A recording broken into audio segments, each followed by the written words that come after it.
And it's a beautiful night out, clear skies, pretty moon hanging over the racetrack, and all the folks in from all over the country for the auto fair. So a lot of the vendors and competitors that are here for auto fair have parked their cars inside the speedway. And, you know, hey, their motors fire up, and like any good race fan, here they are. They're going to be over here. A lot of them from the Northeast and up in the Midwest.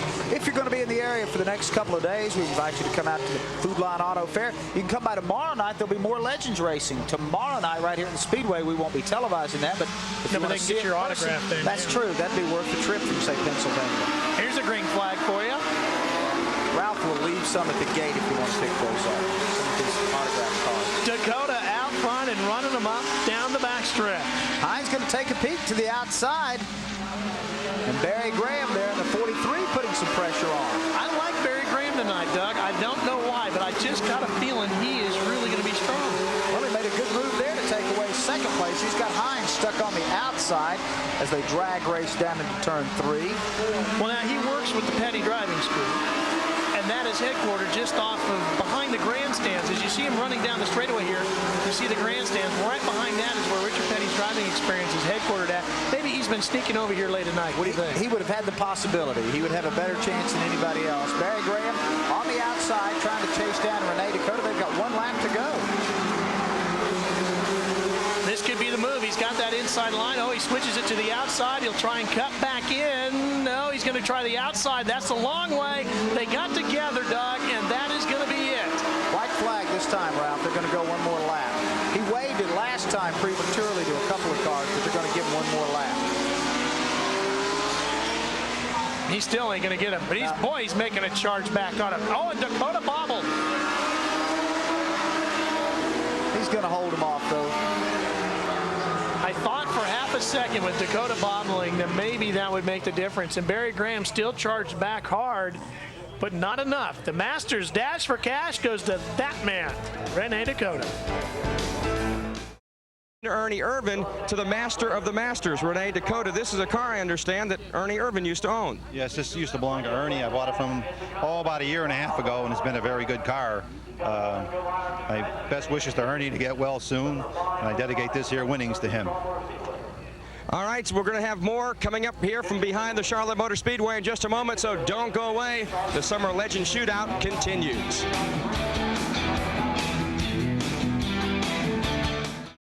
Welcome back to Sports South's Summer Legend Shootout Series, and that's the way they finished off the Dash for Cash, and Renee Dakota claiming the big check.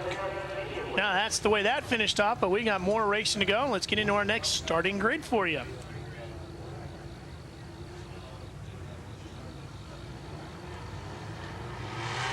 As the cars start to roll out onto the racetrack. They're coming in from the paddock area there. John Boy on the pole. This will be the Charger division. And these are the guys that are just getting started as we work our way through the field. You see how they're lining up here all the way back into row 4. Marcus Smith and John Pascarella will be back there. This is a really neat division. You can see we've already got more than 6, 7. Ricky Rackman. Take note of that name in the 7th row. Now, Ricky, for those of you that are big-time followers of MTV, you will notice that he is the host of the Headbangers Ball. Now, he has made a trip all the way out from Southern California to try on a Legends car for size. Now, here's the way the classes will line up. Now, Ricky is really getting hooked on this thing. Now, here's a guy who could have been at any Rolling Stones concert he wanted to go to tonight, and instead he flew all the way to Charlotte to go race a Legends. That's a pretty amazing story. You wouldn't think a person that was in that sort of lifestyle, that is the host of something called Headbangers Ball, would be here on a Friday night Legends car racing. We'll take a look at the specs here tonight, and they haven't changed any at all. 73-inch wheelbase. I think the key things here, the engine, that Yamaha FJ12 1200 engine, and the BF Goodrich radials. Those are street legal tires, and that engine has made these cars super competitive. On the pole tonight, John Boy, one half of the morning duo on about 14 radio stations. John Boy and Billy Big Show. We'll see if he can put on the big show here tonight. Boy, he's got a hold of the turf, and he's laying claim to it. He swung a little bit wide coming out of turn 2, and I thought that was going to cost him, but he's able to hold on. John Boy's won a lot of the different feature races, and he won his feature tonight, but he has the heat races, but he has never won a feature race. There's two 99.7 cars in here tonight. The second one's being driven by Rackman. Smith slides to the infield. Marcus is a young man. He is a junior down at Chapel Hill, North Carolina, studying down there. He spent some time around this racetrack. He sure has, since his father owns the place, I imagine. Again, he is the son of Bruton Smith and quite a charming young man. And right there, probably not the view of the racetrack he's used to, backwards, but no harm, no foul, and he can rejoin the group. As we're under caution here. So Jay Barber sits in second right behind John Boyd. And if you're just tuning in tonight, you've been watching the Legends racing all season long. We're on the 5th mile out behind Charlotte Motor Speedway in the backyard, so to speak. And a good crowd here for the auto fair. And this is a tight little racetrack, and I think we'll see more of this. We've already seen a couple of spins tonight. That's John Freeman in the 5F. He sits back in third. Interesting view there from on top of the pylon. It's a good view of the cars as they restart. And John Boy Eisler quickly on the gas and will lead him down into turn number 2. Good battle up front, and a lot of bumping and banging already taking place as Barber tries to knock Johnny off the line a little bit. Now, Jay Barber works in the heating and air conditioning business. Went around right in front of him, Doug. That's the 44 car of Lane Safety. They did a good job of avoiding Lane's car there. Earlier in the season, both of those drivers might have hit the car, but I think their experience really paid off in helping miss that machine. What we're going to tell you about the R22, that's actually the chemical composite of the element number for Freon in heating and air conditioning. Pretty clever way to tie in the advertising there with his card number.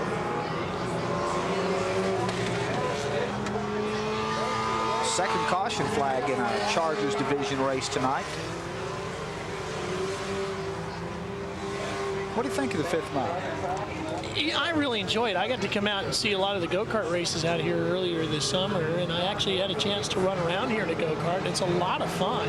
I like broadcasting over here because our position is actually eye level to the driver as they come flying by us, so it gives a whole new perspective as opposed to where we normally are, where we're way up high in the Speedway Club. It's a little bit more posh over there, and the food's pretty good, but it's a long ways away from the action on the racetrack. It is. You're almost in another area code, although you get a great view. And we're back under green flag here. Could John Boy actually get a win on live TV? Gee, I wonder what he would talk about tomorrow. Boy, hard braking going on behind him. Well, we don't want to jinx him. He almost kinked the car out of shape there. He came off of the turn 4 there very hard. Now his heart rate slowed down a little bit, and he's back into the gas, and there's the Freeman machine. Is that car the leader, or is John Boy the leader? Should be John Boy who's still out in front. John Freeman was running up in the pack early on. I think that John Boy is the leader with Barber in second place right now. That's strictly unofficial, but he may make that point academic here in a minute. Getting ready to lap inside of him now. Freeman owns a car stereo business here in the Charlotte area. Been involved in drag racing. Now he's trying on the Legends car racing, and this is a 32 machine. Rolling up into the fray, Greg Schultz, 32B. Of course, we've seen Greg run up front a lot this year in the Chargers division, so it's no surprise that he's been able to pull up and get up in there. John Boy's stuck on that outer groove, but his car seems to be getting around there, but Jay Barber's going to work his way up under him right now, and he almost gets sideways. Charlie Lineberger slides into the infield in the 3 car. I don't think that's going to precipitate a caution. They're going to keep running here. And John Boy has slipped all the way back to 4th position. Now he sits not only behind the first 2 that we told you about, Barber and Schultz, but also Pascarella in the red 7P. Doesn't look like his car wants to stick down in that lower groove. You've got to work down there if you're going to run up front. Well, because Greg Herlocker in the W1 is all over him as you continue to watch the battle for the lead as the caution comes out. Well, they'll slow him down, line him up, and we'll start it over when we come back. Stay with us.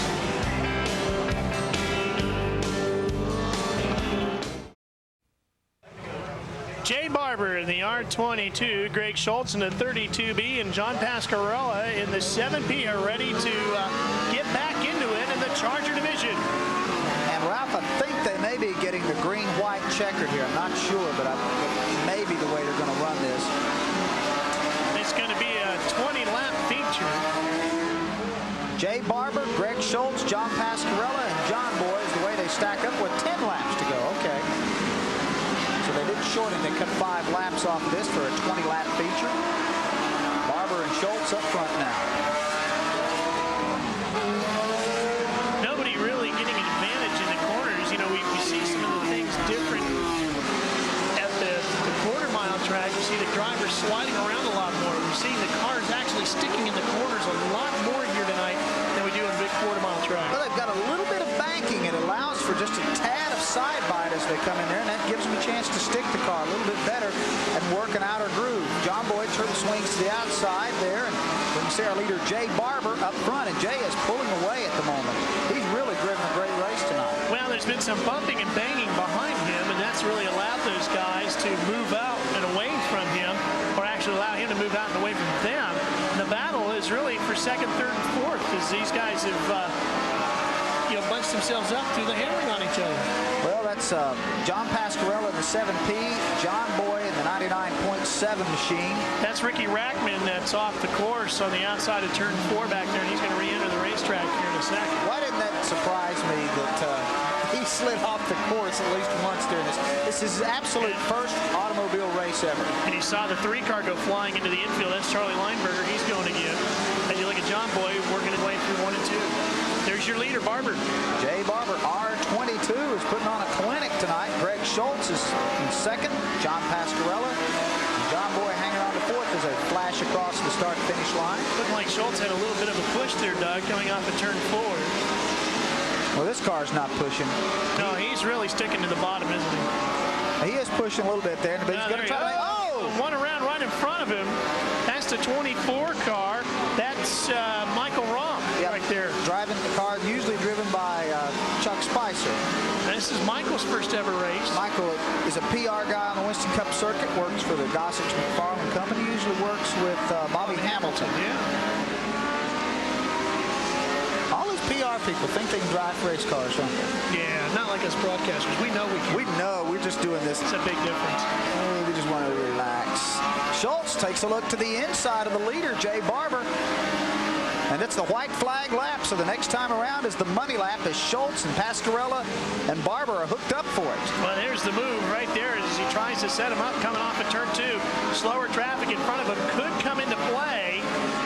You see the rear end breaking loose. It's not going to help him any. Oh, and they get together right after the checkered flag.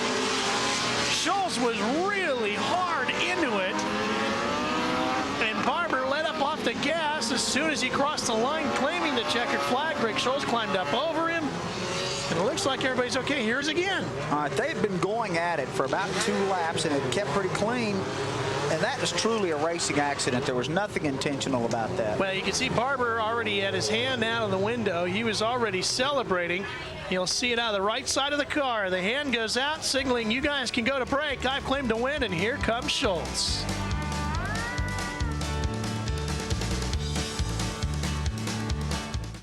Talked about the wild action when you get a big full moon like this one. Here's the way they finished off our Charger Division main event, which was pretty exciting at the end. Pascarella, John Boy hangs in there for a 4th. Greg Herlocker, but all the action was up front with Jay Barber and Greg Schultz. Good race between Barber and Schultz. Schultz wound up getting a little ambulance ride there at the end. We'll give you an update on his condition later on, but he did get out of the car and walk into the ambulance, so that's good news.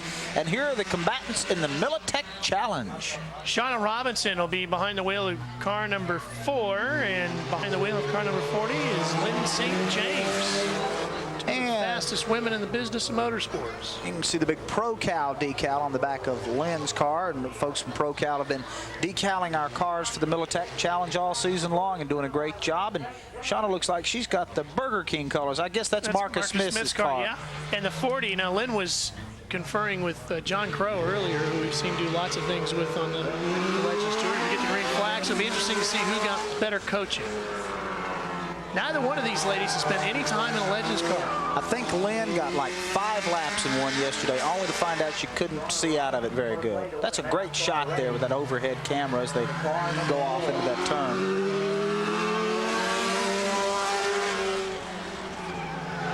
Shauna Robinson on the point in the 4 car, and Lynn St. James about 2 car lengths back. And these ladies are true pioneers in the sport, Ralph. Both of them have accomplished a lot.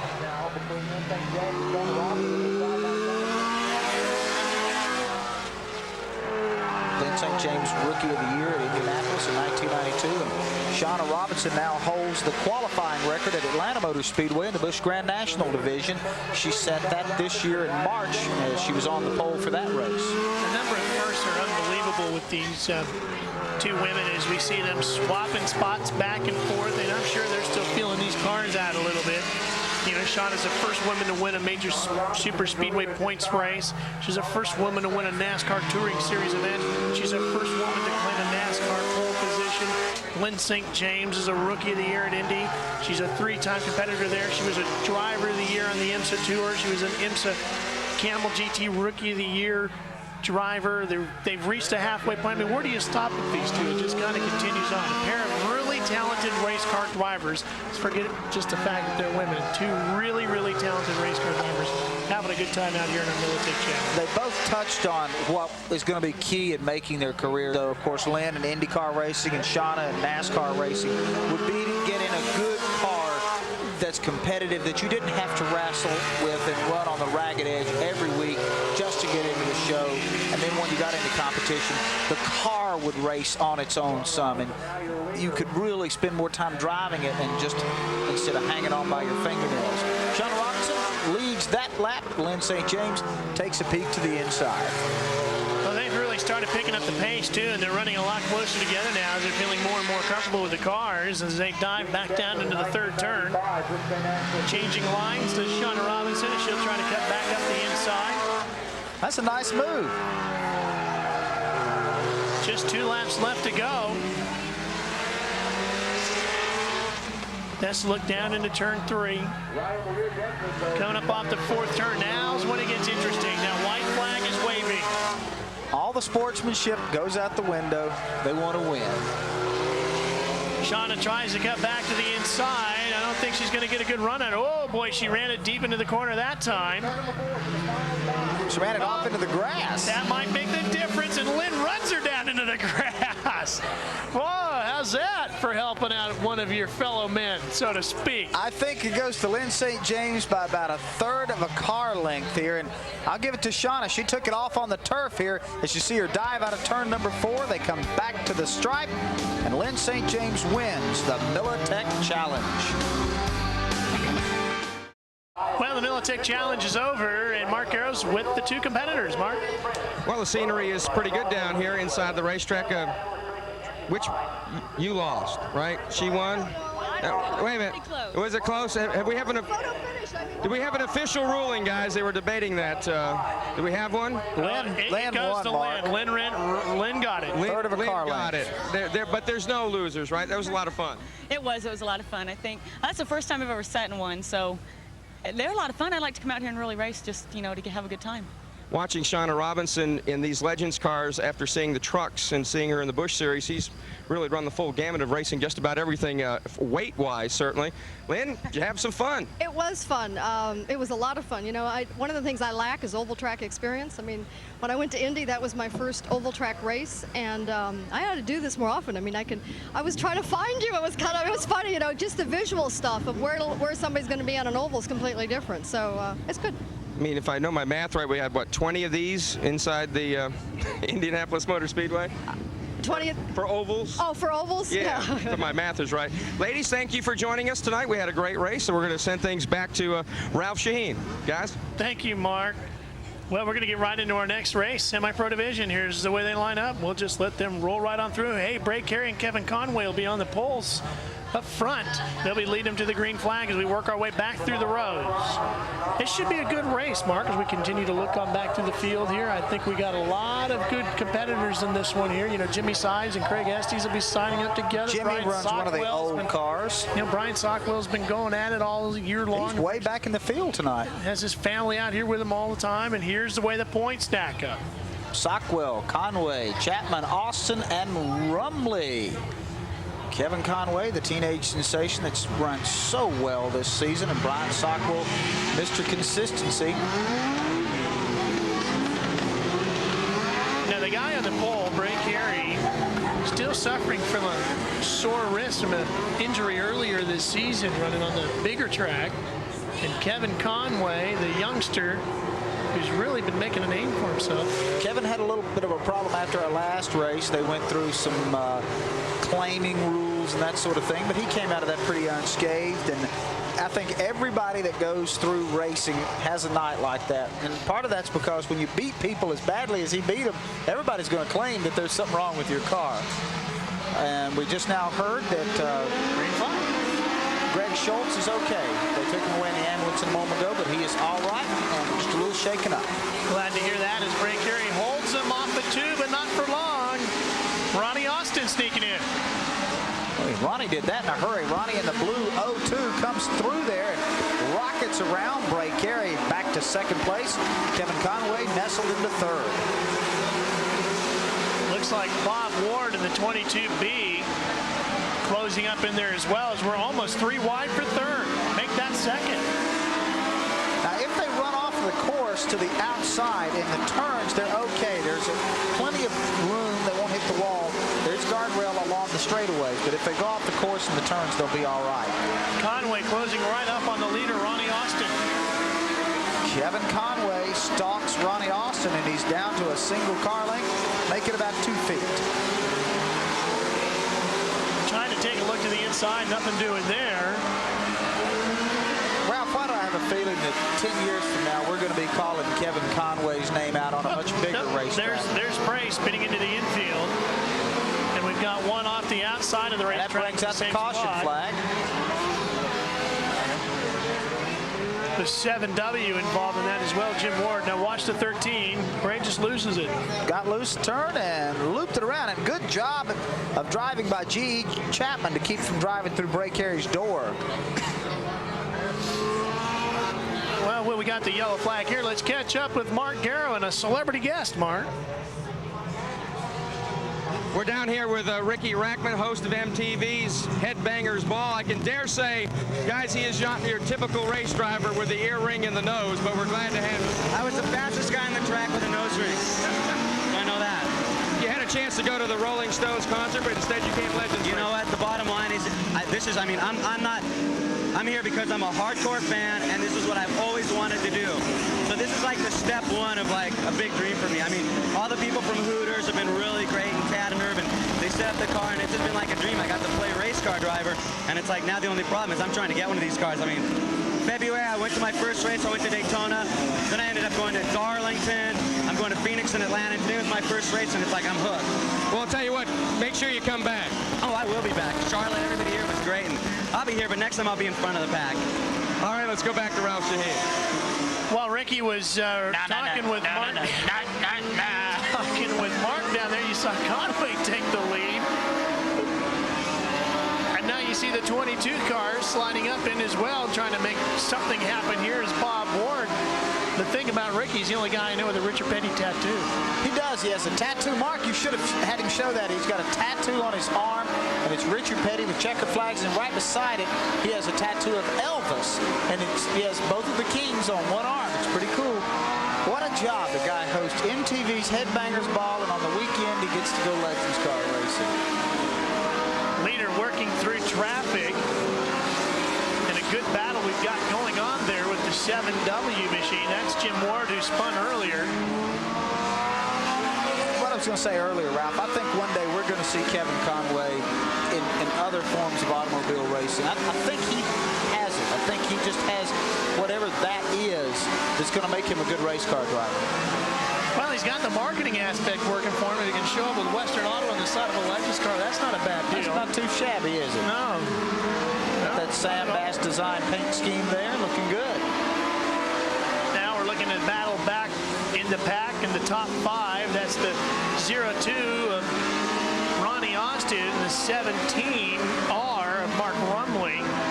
Austin had led the race at the very get-go, and then he has fallen off the pace. You can see the decals over the back window there. Those are race-winning decals, and it looks like he's got about 6 or 7. You see the 23 car waving him on by. It's Bill Jarvis getting out of the way. That's good sportsmanship. He knows that he's got a faster car, and he'll just let him ride on by. And Kevin's doing exactly what he did last time in semi-pro. He's just driving away from the pack. Don't ruin the show, Kevin. Back it up a little. It's okay. You and I are doing that. Here's the battle back behind him. As you look back, you see the rest of the competitors trying to close in, but this man is just too much for the semi-pro division competitors here tonight. There's a little debris on the track right out of turn number 4. That looks like part of a fender that has come off the car, and they're crunching that up pretty good. There's G.E. Chapman in the 99. That's a battle for 6 as G.E. slides to the inside of Ronnie Austin. G.E. will take that spot, and Ronnie keeps moving backwards through the field. G.E. is able to get a little bit low on the racetrack, all the way to dipping the wheels inside, and that made the difference through 3 and 4. Battle for 5th. Ronnie Austin is back there hanging on to 6th. G.E. Chapman is in 5th. They flash across the start-finish line once again. That start-finish line is right in front of our broadcast position. If you can feel the vibration of the cars where we're sitting tonight. We're that close to the action. Now you can catch a look on the inside of the white lines there. You might have saw some blocks. Those are actually on the inside, what you would call it in some road racing circles, gator teeth. And what happens now is you watch our leader working through traffic, you'll see some of the competitors, if they get down too low in the corners, you'll see the car skip up as they try to get to the inside line. And that's difficult to see when you're sitting that low. And you could upset the balance of the car and possibly lose a position because of it. And you really do set low in these race cars. It's if you are not a person of tall stature, you've got to get a little booster or something in there to help you see out or set the seat up in the car. So to make it a little bit more difficult as Kevin Conway just continues to work through lap traffic. He slips around one car and he's coming up to put a lap on Bray Carey. Lucky for him, the rest of the competitors have been watching the mirror and getting out of his way as he works through.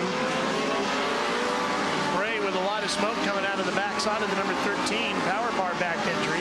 Kevin Conway is an outstanding young man. He's the kind of young man you want your son to grow up to be. When you get to talk to him, he's very polite and very thoughtful. And I think he was donating his winnings from his last race to someone that was on a Christian mission in Europe. And he's just that kind of guy and a heck of a race car driver. Well, he'll probably pace himself through here as he waits to get a good opening around Bray Carey, but he can't wait too long because here comes the 22B of Bob Ward with a white flag out. That could almost make the difference, but it looks like Bray is not going to allow him to get the proper line that he would like to have in the 22 of Bob Ward. So Conway will end up claiming the checkered flag. And we'll be back with more Legends Car Racing after this. We still got 2 more features to go. Stay with us.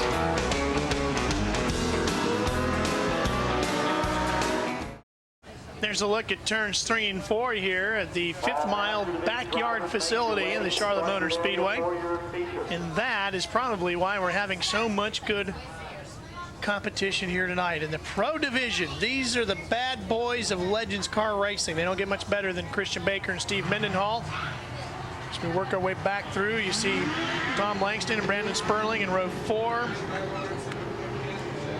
Going on back through the rest of the field here, and just a couple of rows of pro division cars here tonight, but the point standings themselves, wow, look at that up front, huh? Chuck Griffar, 1-point advantage over John Crow. It's Tommy Rake, John Craig, and Billy Roach Jr. How many winning decals do we count on Crow's car tonight? 9 before the race, or it was a bunch. Too many. He was having some problems with his car. He is in the field, but he is right back there with Chuck Griffar too. Actually, Chuck right alongside him in the 3C. So you got the 2 guys that are leading the points race, starting well back in the field tonight. Steve Mendenhall on the point, and Steve changed the gearing in his car right before the race tonight. He didn't like the way the car was coming up off the turns and changed the gearing. Well, something is severely wrong with the 300 machine of Christian Baker. Either he just had a real problem getting off the corner, or he might have broke something in the car. Let's see, was he... Ralphie's already off the course. He took a hard ride over there off of turn number 3 and headed back to the paddock area. Well, I hate to see that for him. He's had a bit of a hard luck summer, hasn't he? He really... He's been in there, but he just hasn't had the luck go his way. And he's been close a few times. He's been able to run up front. I don't think he's won a feature race this year, though, and he's had a lot of cars break on him. There's Steve Mendenhall. Well, now let me ask you this, being the Legends expert that you claim to be at least. That answers my question right there. Everybody slots right on up on that inside line. I was getting ready to say, don't scratch too deep. And John Craig will lead them to the green flag. But Mendenhall dives to the inside. Mendenhall has been a part-time Legends racer this summer. He came on real strong, and then what did he do? Vacation in Bermuda or something? Well, a lot of the guys are very happy to see that, because when Mendenhall's been around, he's been awfully strong, and he really gets offline there. That's going to open the door, and Mendenhall is going to slip back to 3rd place. Tommy Rape's going to come charging on through, and here comes Langston in that light blue with the pink numbers, 19 machine. And behind him, the white with the red 39. Now, Tom Langston used to own this racetrack when it was dirt. He was one of the first guys that raced over here on the 5th mile when it was dirt, and he won a ton of feature events. And a yellow flag as we've got Tommy Rape trying to get into our broadcasting booth, Doug. Within about 6 feet of us. Just hand him a mic and let him go to work. He appears to be okay there, as you get a real good view of Tommy. Here's a look at, you seen Langston. Tommy gets bumped offline, and he breaks that left front wheel, and he just slides on into us.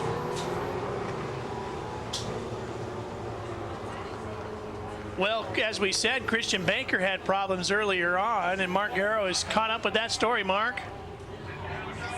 Well, Christian Baker is a very disappointed man. He's sitting in the garage area right now. They're rolling the car back and forth. Looks like they broke an axle when he shifted gears and whomped on the throttle. It just didn't happen for him. They got it in the garage area, found out they had an axle problem. He told me that he thought he had a shot to win this race tonight, but obviously from the garage area, it is not going to happen. Wave, Doug. We can see you in the booth there. Hi, Mom. Well, as they put the Tommy Rape machine up on the hook, we'll take another break, come back and get back into it. Rolling once again here at CMS, and John Craig up front the 1C has a brother who's had a real tough day. And there's Jeff Craig in the 99, as you can see. And Jeff Craig was seriously injured in a motorcycle accident this past weekend up near Morganton, North Carolina. He broke both of his legs. His hip bone was also broken, and he suffered a lot of damage to his lower extremities. He is out of the woods now, though, as far as life-threatening situation is concerned, but he was under a lot of extremely long surgical procedures today, and a lot of the cars tonight have decals on them that say, "Get well, Jeff Craig." So this whole racing community all behind Jeff Craig, injured in a motorcycle accident, and you can see one of the decals right there on John Crow's car. So, well, John stopped by to visit with him the other day and brought him a green flag to tell him that soon he would be seeing another one of those from the seat of a race car. And Jeff told him, "John, win the race for me on Friday." So he's going to try to do that, and we wish the best to Jeff Craig. Godspeed in your recovery. We're back to green flag racing.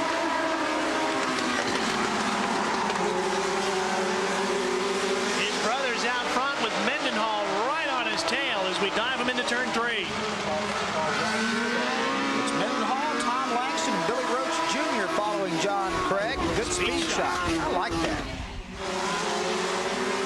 And everything looks fast from that angle, doesn't it? Here comes Mendenhall. Except for me in a sprint. Right up in front of us, Mendenhall tries to get to the inside. He's really trying to get to that inner groove. He's got him now. Can he hang on as they get to turn 3? Everybody running hard into the corner. That car really stuck down in the lower groove. Mendenhall was able to glue it down there in almost a day with John Craig. But boy, is Craig hooked up because he is able to get that one car back out in front down these straightaways. And these are not long straightaways. I think the fastest car might be the little blue car here, the number 19, Tom Langston. I really think he's got the quickest car, but he's got two tough guys to get around to get to the front. Well, Mendenhall is starting to pump a little bit with Craig. If you're in third, two people have to slip to let you get up there right now. Yeah, they do. Where you just fight your way on through, which Langston is trying to do. You see him put the bumper to the 18 machine of Mendenhall. Mendenhall putting his hand up in the air, telling him, I saw that, I didn't like it, and better quit it. Well, he did it again. Here's a look at Mendenhall getting loose. Even that didn't allow Langston to get by. Now, I really think Tom would probably like Mendenhall to make the pass so he could follow him on around John Craig, but Steve can't do anything with Craig right now. Well, and they're stacking up behind him because in there is the Roach Machine, Crow, and a whole bunch of others, including Graffar back in there.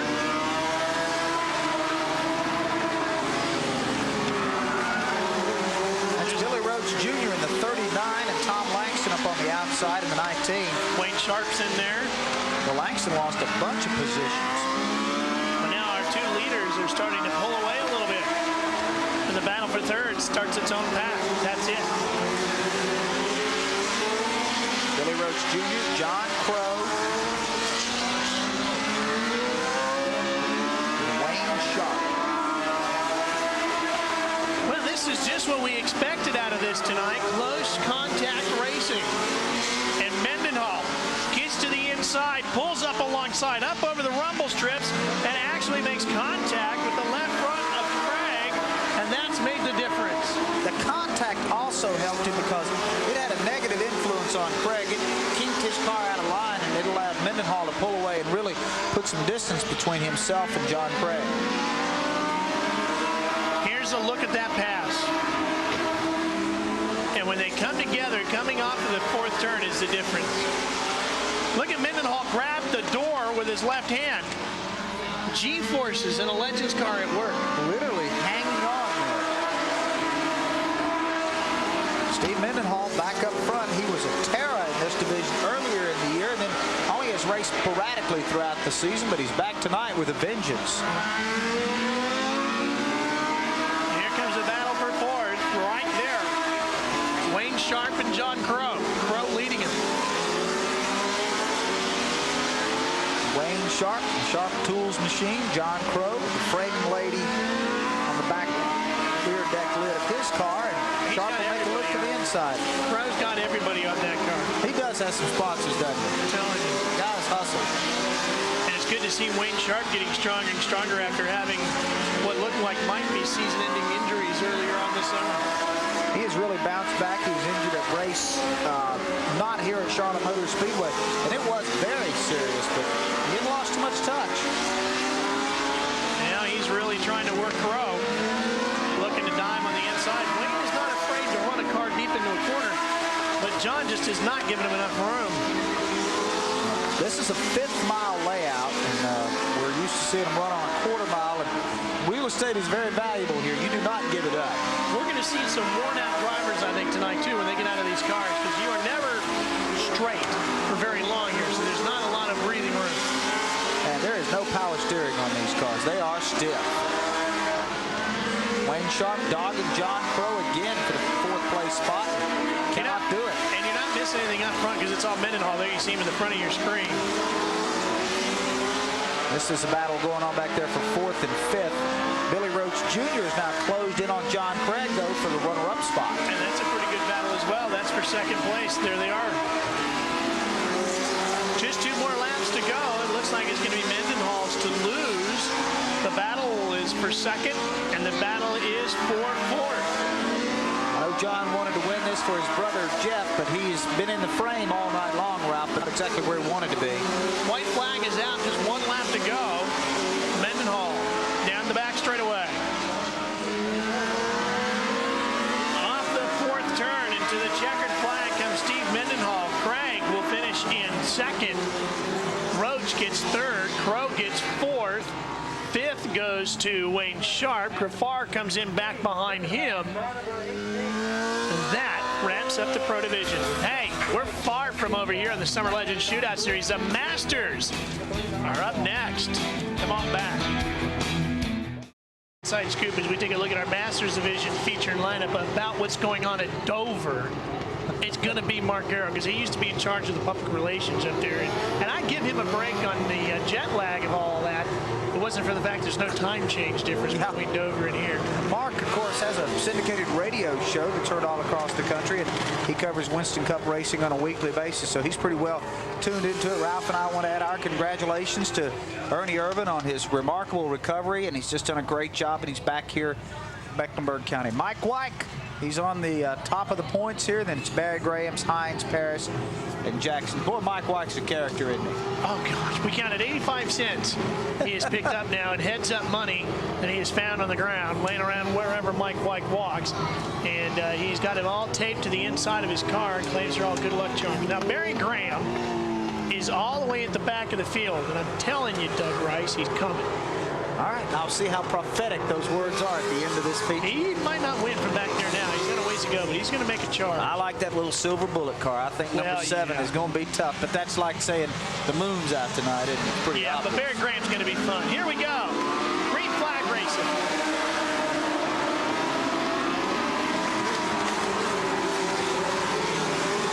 Mike Wyke looked like he was going to take it over, then drifted way wide. He'll fight for it down in 3. Just about 3 wide coming off the turn, diving into number 3. Up the front, down into turn number 1. The 9 car out front. Al Mitchell. James Hines rides in second. Then it's Mike Wyke. The 35G of Ralph Medlin sits back and forth. Good battle for the lead. James Hines looks low, and Mike Wyke makes it 3 wide momentarily. We're going to get contact with these 3. You know it's coming. It's inevitable. With the lines that these guys are running, we're bound to get some contact. Barry Graham, by the way, has picked off 4 and is working on his 5th and 6th pass. Mitchell, Hines, Wyke. Your leader off was coming off the first turn, or the last turn there. Had to straighten it back up. Doesn't lose the position, but lost a lot of ground. Really have to drive a car out. He is not getting through the corners, Doug. He is having a lot of problems with corners. Lots of horsepower down the straightaway, but he cannot get in and out of the corners. Watch him now fade backwards as our 11 and 7 and 35 start making their way through. Yes, gave up first to 3 4th. positions in 1 lap as Hines, Wyke, and Medlin were all able to get around him. The car simply will not turn.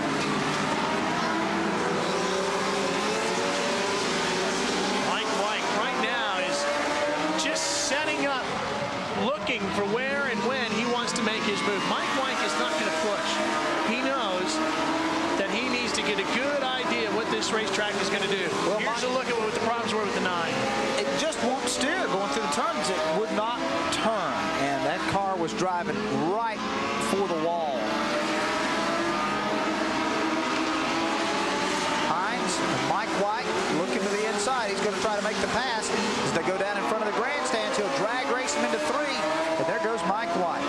He waited, but he drifted wide. Was able to hang on to it. And the 39 car, Jay Moore, is getting black flagged. He's losing his rear bumper. And by the way, Barry Graham moving inside the top 10. Well documented. We'll keep you posted. He's going to pick up a couple of more spots, too. Bobby Mosgrover pulls into the infield. He's got a smoking 03. He looks done. Here's the battle up front. There's the 39 exiting the racetrack.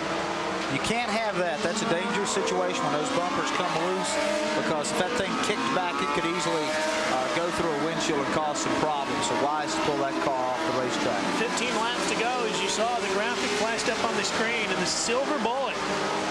Boy, what an unbeatable car that has been all summer long. That is without a doubt the most impressive car we've had in the series. It has just about been bulletproof this season, because every week he either wins or finishes second. Look at that. Barry Graham charging through the field. This guy's beat Mike a couple of times this season.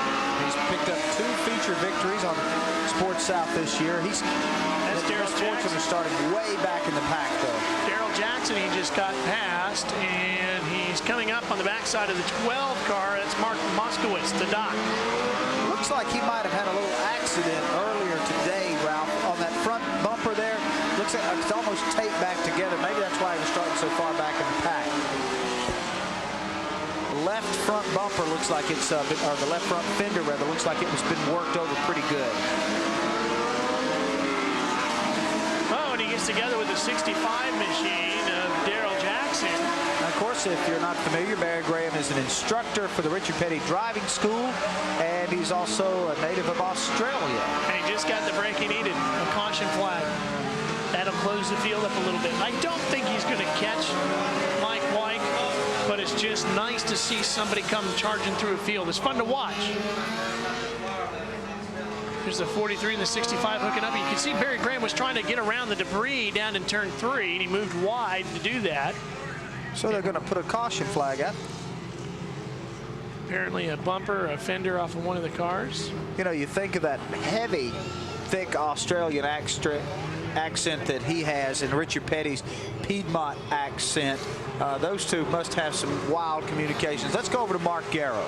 Guys, one of the things a lot of the drivers are talking about tonight as they come off the racetrack, both for the heats and the features, is the changing track conditions. This track here, the quarter mile, is the 5th mile rather, is a lot slicker than the quarter mile inside the racetrack. They've had a hard time hooking their cars up, but we don't usually see a lot of these drivers so far out in left field as far as their chassis setups as they are tonight, and that is the main reason. They just simply can't get the cars hooked up to these slick conditions, and most of the cars are pushing. They get in there and they just keep sliding the front end, just can't get them hooked up. Did you see Humpy out there with the bear grease earlier? Just curious. No. But he doesn't miss one of these, that's for sure. Humpy Wheeler is always here. You know, the one thing I can't figure out if Legends car racing is a cult thing or if it is just absolutely going haywire popularity. I mean, we find out the other day that Jeff Gordon, Winston Cup star, the guy that wins the Brickyard 400, hasn't missed one of our telecasts. Every Tuesday night, he's sitting there watching on Sports South. I hope he's not critiquing too hard. But I think that's, actually, Ralph, not saying this because we're here tonight, I think it's opened up racing to a lot of people that couldn't afford to do it and couldn't get close to racing because of the money scared them off. But sure has done wonders for the career of Mike White as he leads again in the 7 car down the backstretch and into turn 3. Now he's pushing a little bit, Doug. His car is not handling like it was. It's not sticking down to the bottom. But James Hines is going to run up underneath it. Maybe the tires cooling off is not what he needs. Let's see what happens when he heats up those BF Goodrich Comp TAs a little bit. They slide a couple more corners, those things are going to be nice and hot, that's for sure. Well, he's stuck way on the outside, and he's building up a lot of heat in the tires. He's really not hooking up at all as Al Mitchell tries to get around him now for a second. James Hines, of course, your leader in the white car. It's not too often we've seen Mike trailing this late in a race. Well, now he was able to get a little bit tighter down onto the bottom of the racetrack. You see that? And he's closing right back up on him. He's not pushing nearly as bad now, so maybe that is the problem. He just needs to heat the tire. Let's see how wide James Hines can make his car in the last 2 closing laps here. That's the battle for 4th you're looking at there. The 1D is Frank Davis. The 35G is who he's battling with. That's Ralph Medlin in the red car in front of him, and the 55 comes up back behind him. 5 laps to go for Hines to hold off Mike White, and White will peek to the outside. He doesn't really peek. He takes the full look as they come back to the stripe with 4 to go. Let me just point out that was not the 55, but the 53 of Red Paris that's battling back there for 4th and 5th. Oh, and Mike White is on the racetrack. That's going to cost him the race. Yes, it is certainly not going to help him any at all, as it's going to be very, very difficult for him to make up that ground and repass the 9 car of Al Mitchell to even get a shot at our leader. If it was just real estate between There he goes. Did you see him diving to the inside? That's where he went off, and he has taken back over second place. Well, let's see if that used up too much energy, though, to have to get around Al Mitchell and chase down the leader, James Hines. I think he is going to be out of time, laps-wise, to make anything happen. He'll be looking at the white flag this time by for James Hines. What an aggressive drive by Mike White. But the winner is easily going to be James Hines. If he can hold it on the racetrack for one more turn. Here he comes. Checkered flag waves for James Hines. Mike White has to settle for second. Al Mitchell, a good run to third. Fourth place goes to the 35G of Ralph Medlin. Well, give it to Hines. He battled him when they came back out on the cold tires, and he forced White to work his car a little bit harder, and he had to drive maybe a little bit too aggressively, Ralph, and he ran off the race course up in turn number 2, and he never was able to regain that real estate. You can see it right there. He just went wide off the racetrack. Luckily, he was able to pull it back on before he hit the guardrail. That's a good piece of driving. Boy, he came charging after that. He made up a lot of ground in a hurry there. Well, they're on the victory lap here at CMS, but when we come back, we'll get to talk to our winners, and we'll do a few other things, too. Stay with us here on Sports South. The Summer Legend Shootout Series on Sports South is sponsored by Kendall Oil. Pour in the protection. And by Militech One, the advanced molecular engine formula used by the top teams in racing. Militech One, run cooler, longer, and stronger. The next show will be Tuesday, October 4th, 8 p.m. Eastern Time, live from Charlotte Motor Speedway. Jeff Gordon and Ken Schrader, the Battle of Hendrick Motorsports. And we'd like to thank the folks at RaceScan Communications for providing us with all of our communications. And the folks at ProCal for supplying the decals for our beautiful Legends cars.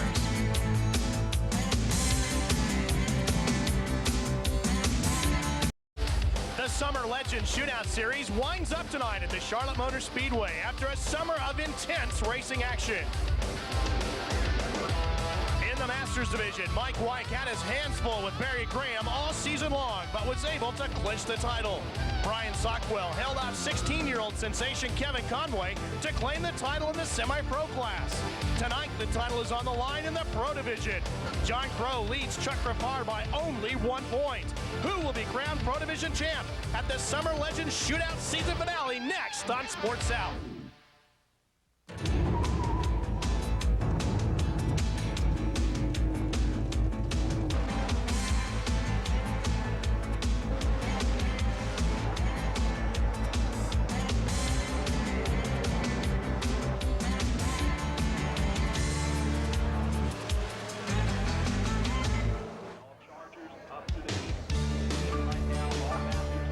Well, summer is not officially over until we throw the final checkered flag of the Summer Legends Shootout Series here tonight at the Charlotte Motor Speedway.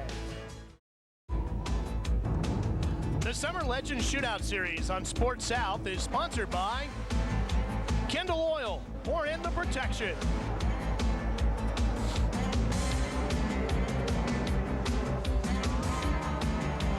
Welcome back to the Charlotte Motor Speedway. Ralph Shaheen, Doug Rice. We're all set up here up top as you're taking a look at the Masters Division rundown for their feature race. Good field of cars. They've gotten most of their, all of their heat races completed as we work our way through the rest of the field. And they're set now for their feature race, which will be 20 laps, just one more page of names here.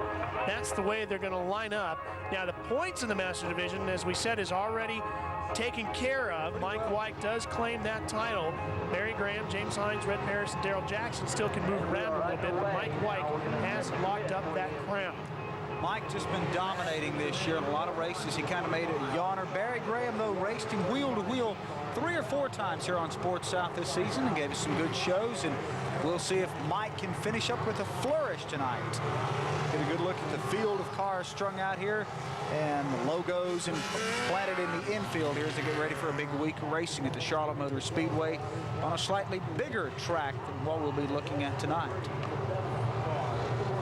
Hey, remember, remember a Legends car, for those of you that are tuning in maybe for the first time, it's 5/8 scale of what a old 1930s modified, a Chevy or a Ford. You can find them in coupe or sedan body style would be like. They run a 1200cc Yamaha motor, and they run BF Goodrich Comp TA tires. And you really can't do anything to the motor or the tires or the suspension for that much as far as adding anything to it. You can just adjust what it is that they've given you, and that's it. And we're racing now as we come off at turn 4.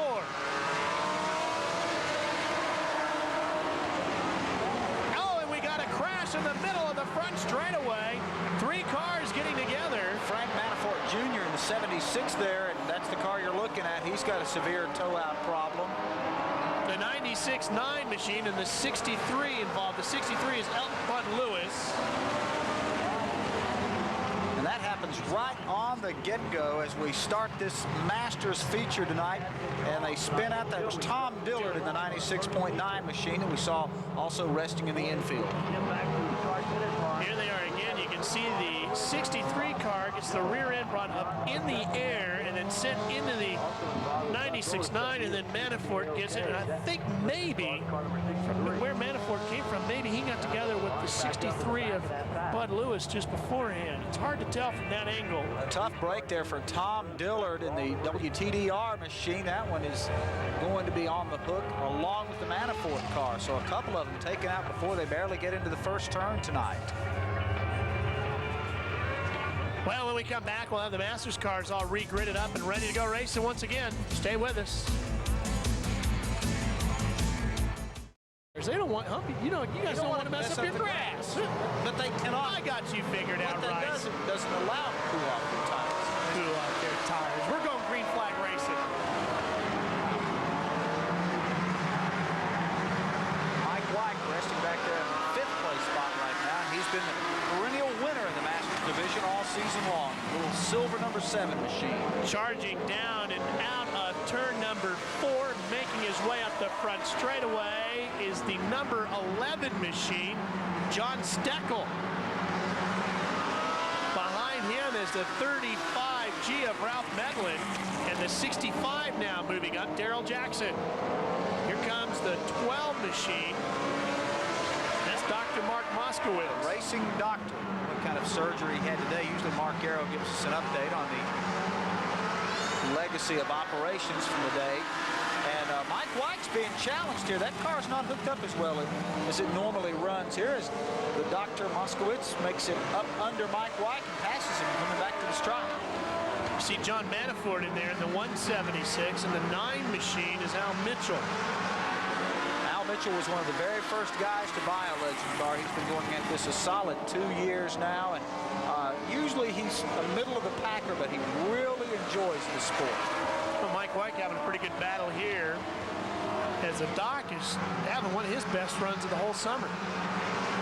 That's the first time we've seen him in the leader frame this year. He really is. He's having a tremendous ride in the 12th car tonight. And Medlin's going to slide wide, and that'll open the door for Mike White there. Looks like Mike will pick off another one.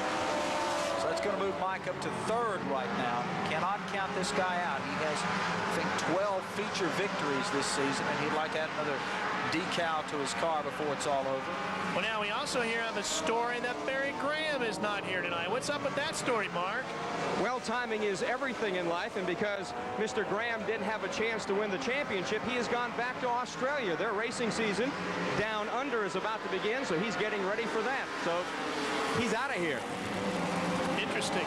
That's too bad. I was looking forward to watching Mike White and Barry Graham have at it one more time. Of course, Barry Graham is a professional driving instructor, has worked at the Richard Petty Driving School and a couple of other driving school endeavors, and was a lot of fun to watch this year in his Richard Petty replica type car.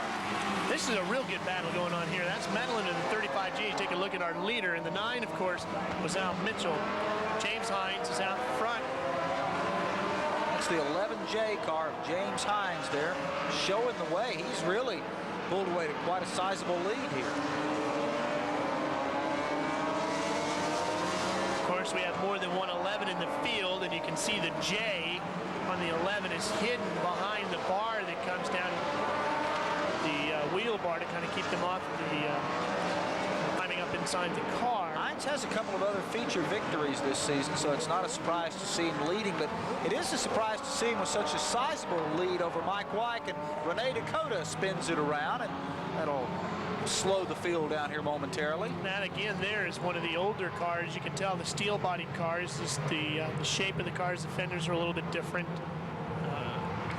The look of the body is a little bit different as well. Well, they went to the fiberglass. It enabled them to make the car look almost like an exact replica of an old Chevy or an old Ford, and it also really helped in repairing and keeping the cost down, because when you dinged up one of these metal bodies, it took a lot of work to massage it out, and appearance-wise, they look a lot better with the fiberglass. Just pop, rivet a new fender on, and you're ready to go.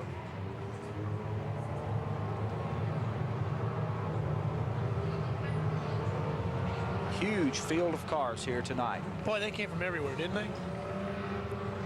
I mean, they are all over. All those transporters you see in that shot back there, that's all Legends car transporters.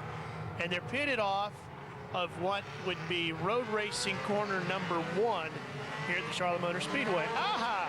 They have shortened this race to 11 laps. We've got to 20 laps. We have 11 more to go to completion here. So Mike Weick's got 11 laps if he wants to chase down and post another victory. The same for Hines if he wants to win it tonight. Well, I was going to point out our flagman to you here. When we get a chance, we'll show you a little later on one of the best in the business. We'll talk about Roger a little bit later on. But we're back to racing with our Masters class. Mike Weick is starting to make his way to the front, and that yellow flag is exactly what he needed, because he's onto the backside of Daryl Jackson now. Jackson and Hines had pulled out to a sizable lead over Weick, and that enabled him to accordion up the field. The reason that lopped a few laps off of this particular race, they want to make sure that everybody gets to see all 4 divisions race tonight, and we get to see the challenge race come off on schedule tonight. So in order that everybody gets to see all the cars that are here, they'll take a few laps off this Masters race, and I don't think that's going to bother Mike Weick as he makes the move for second here. Of course, you are looking at the battle of the top 3 cars, and right behind him is Dr. Moskowitz as he hangs on to 4th. But this battle for second between Mike Weick in the 7 and Daryl Jackson in the 65 really is a good one. James Hines is in that 11J that you see with about a 2-car length advantage with 7 laps to go. And Mike, though, has got his work really cut out. He's going to have to work hard to get around Daryl Jackson and then to try to catch Hines. It may be a little bit of a tough... Oh, we got one around. The 2B car, that's the Boston machine. Yeah, Denny Boston. He kicks up a bunch of grass and gets it up onto the racetrack. Ew. Hang on, Danny. Did he do that by himself? Yeah, well, I don't know if he did the initial one by himself. He certainly did the second one by himself. He's got it going now. There he is, getting lapped by the lead pack. Anything to get TV time. Hines now stretching that lead out a little bit. He has pulled out to about a 4-car length advantage, and he also has a car separating, Daryl Jackson now has a car separating himself from Mike Weick. Here's the spin of Boss going around, and he'll bring it to a stop. He'll get it going up into the grass, and then he'll lose it again. I was wondering if he got clipped here on his second spin as he brings the car back out. No, he just got the tail going in the wrong direction. You start getting that horsepower to hook up, see, and he just overcorrects it, and back around it goes. He just popped off the fender himself there. And we're going yellow here, and I'm not sure why yet. Looking out on the racetrack, and I don't see it. Roger Slack. Yeah, Roger Slack, the star flagman of the American Speed Association's AC Delco Challenge Series. And the thing that's so wild about Roger is he's only 19. And he's one of the best flagmen in the business. Of course, his grandfather owned Cayuga Speedway up in Hamilton, Ontario, Canada. And his father spent quite a bit of time running all sorts of different forms of racing, including the big trucks, the Gator Series, Great American Truck Racing Association. And Roger has been working at Grandpa's racetrack up there in Cayuga ever since he could walk, and flagging was a natural transition. This last yellow flag was brought out when Billy Roach Jr. spun it around. Short caution, 3-lap trophy dash. Boy, and they are stacked up as we come up the back stretch. Reverse order of pit lane here, the NASCAR pit lane. James Hines, Daryl Jackson. Swing through that, 3 and 4, and up across the front straightaway. You know, they were complaining earlier that the track is really greasy. There's been a lot of traffic on the track. The sportsman cars have been practicing out there all day long. They've got a lot of practices here in the last couple of weeks, so a lot of rubber, especially on this part of the racetrack right here.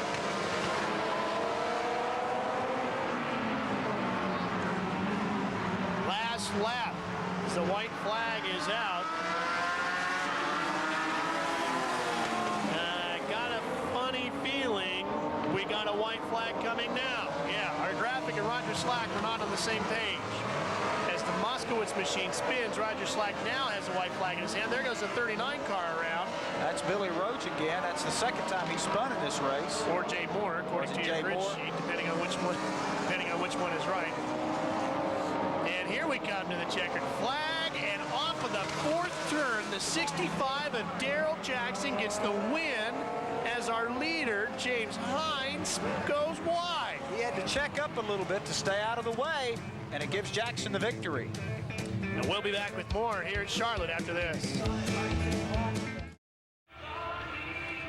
Welcome back to the Summer Legends Shootout Series on Sports South as you take a look at the final results of the Masters Division. Unbelievable finish with Jackson getting Hines off the last corner and Mike White hanging on for third. Alan Mitchell was fourth, and Mickey Lawson worked his way up through the field with some spins taking place in front of him to come home fifth. Now here's the semi-pro division lineup as they're already rolling these cars off. You can see Rumley and Chapman. Jody Felice is back with us. Doc Brewer and Bray Carey will make up row 4. Back into row 5, you see Gomez and Kevin Conway, the 16-year-old. Boy, is he quick. Kevin really flying around this racetrack. Tommy Johnson Jr., the biggest number on the race course, 306.64. Row 7. You see row 10, Brian Ridge on the outside of that row, all the way back through row 12. Now, the points come up this way. That championship already locked up by Brian Sockwell. Conway hung in there all summer long, didn't he? And put on some great shows for us this year, too. Let's go down to Mark Yarrow. Mark? Well, the fat lady was all warmed up to hit the high note for James Hines, and all of a sudden there was Daryl Jackson in turn 4. What happened right there? Well, it looked like James' car might have got a little loose coming out of the corner, and I saw an opportunity there, and I took advantage of it. First of all, I'd like to thank our sponsors, Lee Jeans and Danielle and Jim Cook and David Wagner and James Hines for helping me set the car up. I couldn't have done it without them. It's been a real great situation. All right, let's go back to Ralph Shaheen. Did you catch that? Even thank James Hines for helping him set up the car. I bet James is a little upset with how good he set it up right now. Probably not real pleased with his own effort here. 24 cars will start in this semi-pro feature event. As you can tell, that just about fills up this quarter-mile Legends track. That is a lot of cars. Good to see Jody Felice back out in the field, our female racer. She's got a car running again, and she's in that black machine, I believe, right up near the front of the pack as we dive them through 1 and 2 and up the back straightaway. 99 car, G.E. Chapman out front. Oh, there goes the 52 around, and I think that's Jody. And she needs to send thank you notes to the entire field because nobody drove through what would be passenger side door there. Oh boy, she's going to be frustrated. Drove that action-packed race car earlier this year. Ran it out at the Winter Series out in Arizona at Canyon Raceway all winter long. Finished second in the points out there. Ralph, she might have been tapped just a little bit by the 02 car of Ronnie Austin coming out of turn number 3 because that's where the car started to get away from her, and she looped it around, and luckily everybody was able to divide and not drive right through the engine compartment. Well, that's not a hard thing to do when you have that car loaded up on the right side like that. If you just get hit ever so lightly on the inside of the car, it will definitely go around in a hurry. So she's got a little damage to the front bumper there, and it looks like also maybe the back bumper took a little lick, but the rest of the car seems to be pretty well together. You can see Jody's a little frustrated sitting inside the car. It's going to be hard to work your way back up through the pack tonight with 24 cars on the starting grid. They're all lined up behind the pace car now. This is a scoring nightmare also when we've got this many people. Todd Fisher there driving the action-packed pace car tonight. Here's Brent Carey's machine. Bray's been getting better and better every week out here, getting closer and closer to a win as well.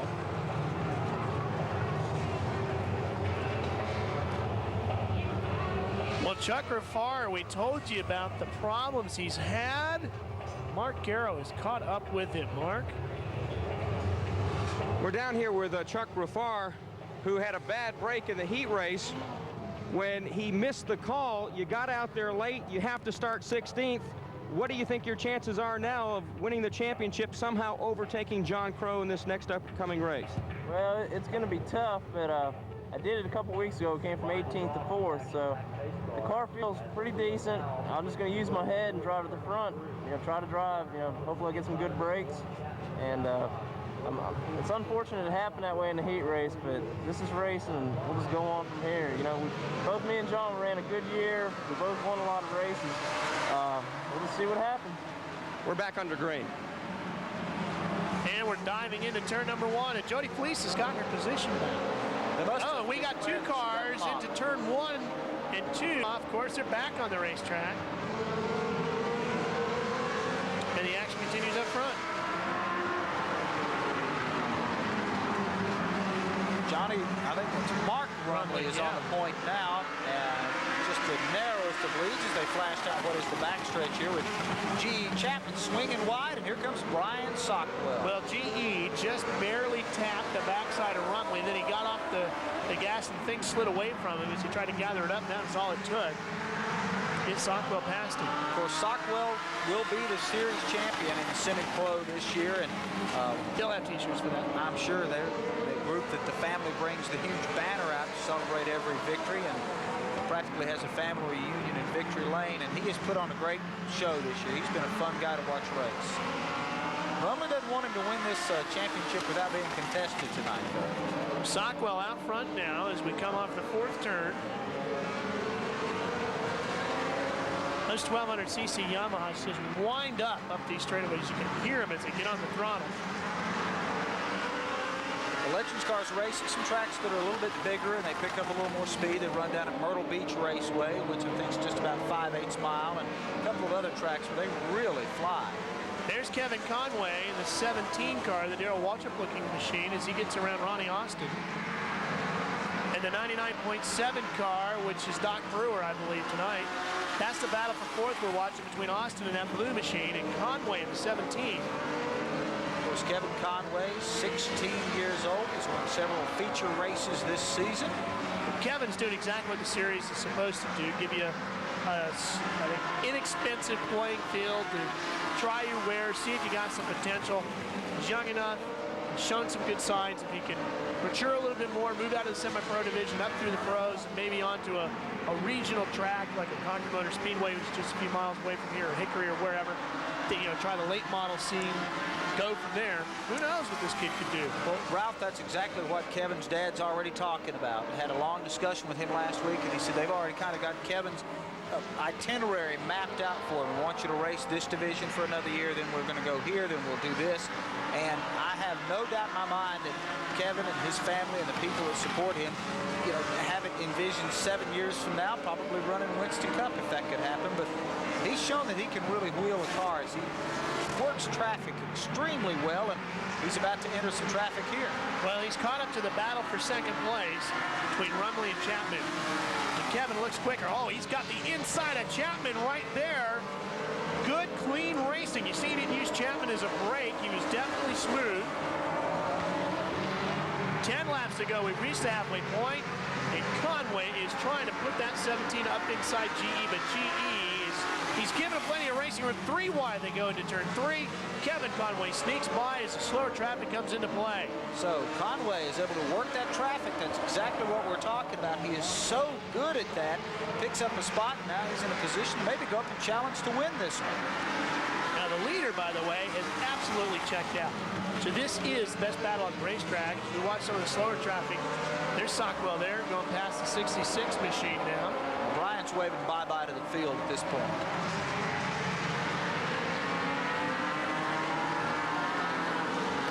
Back up the pit lane.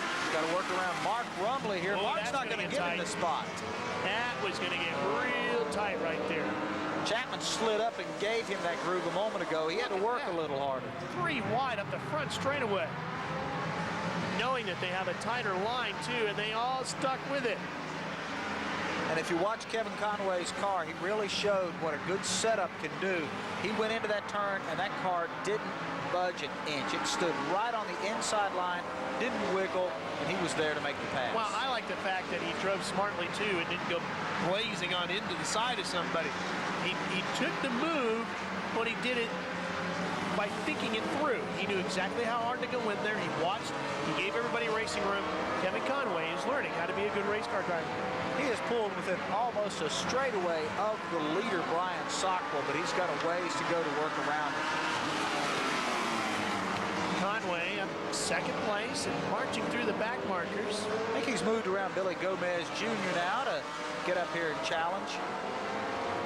Realistically, I don't think he's going to catch Sockwell unless he backs up.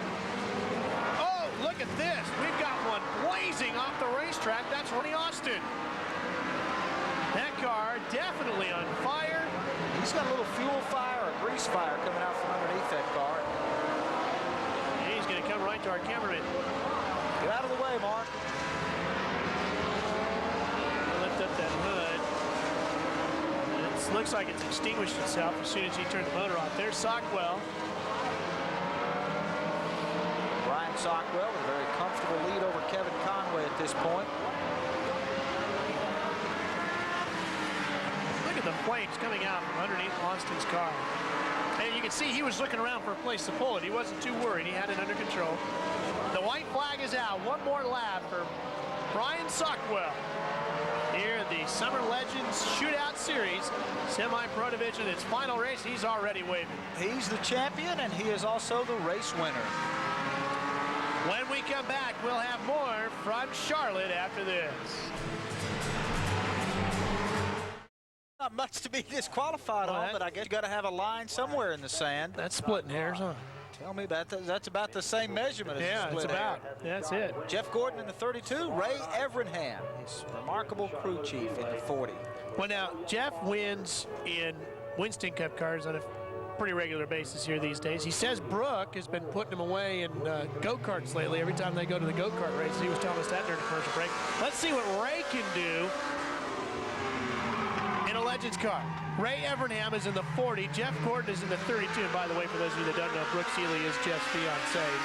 She's up here with Ray's wife watching their husbands and future husbands going at it down below. And it's Ray Evernham out front. Now, is Jeff just letting Ray lead a little bit? Yes, he is. Yeah. Making him feel good. Making him feel good right now. He's massaging his crew chief because he knows he wants to have a good car underneath him when he tries to qualify tomorrow. And here goes Jeff making the pass right when he wanted to.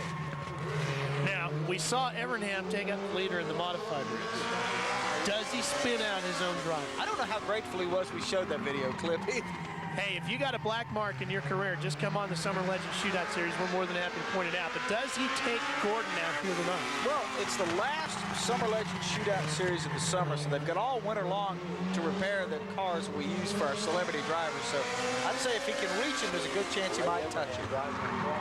Oh, there you go, Ray. Stick it up in there. I tell you, I guarantee you, Evernham has got fire in his eyes tonight. He wants this thing so bad, and there is no way, there's no way Jeff is going to let him win this thing, because these two guys have got to work together all winter long. Forget about fixing the car, Doug. This has everything to do with the fact that these two guys are very good friends. Ray was a very successful race car driver in his own right, and they've got to go all winter long. Can you imagine testing down in Daytona? Whoever wins this race is going to make sure the other guy knows it all winter long. I think there's a high quotient of miserability after this, because this is something you can hang over somebody's head for at least until February, like you're pointing out here. Listen how they're staying to the throttle. And they are mashing the gas way deep into the turns here. And they're also been rubbing sidewalls a couple of times here, too. Jeff Gordon, by the way, in the lead right now in the blue car. These guys are getting into it. You hear the tire squall every time they come off the turn. You can really hear it. Listen. They're wide as about as tight as they can get. This is probably the most aggressive. Oh, there you go. Yeah, oh yeah. They're going to be real friendly about this. You betcha. Just a couple of good guys having a fun time. I don't think so. I think the sportsmanship award just disappeared for both. Oh, there you go. Nice inside move. Ray's got him up the inside. Now, which way does Jeff come back at him? I think maybe right trying to get it back in there. The rear. Ray tried to drive through him a minute ago. Jeff is at least going to try to drive around him. That 40 car is going to get real wide here in about another lap and a half. White flag lap. Oh, this is going to be good, folks. Scrunch up close to the TV. You're not going to want to miss this one. But Jeff is going to have a real deep run into turn 3 because he is lingering back a little bit. Oh, man. I think Ray's going to take it. He is going to take, and he is not going to let Jeff ever live this down. Checkered flag goes to Ray Evernham. And can you imagine how big the smile has got to be on his face right now? And I know Jeff is shaking his head because he knows what's in store. You know what? I bet you tomorrow when they show up at the race shop, there's going to be all kinds of things hanging at the Hendrick Motorsports. They'll probably have a trophy up after this one is over. Here it is. Having the black car. Coming off at turn number 4, and history at Hendrick Motorsports was made as Ray Evernham beats Jeff Gordon. Rick's going to have to get another Winston Cup car. We'll be back. Back inside the Charlotte Motor Speedway, a quick update on the Masters feature. We heard that the second-place driver had been disqualified. His teammate who won the race has also been disqualified. So 3's a charm. They're tearing down Mike Wyke right now. If he passes tech, he will be declared the winner of the Masters feature tonight, which would be a fitting end to his championship run this year.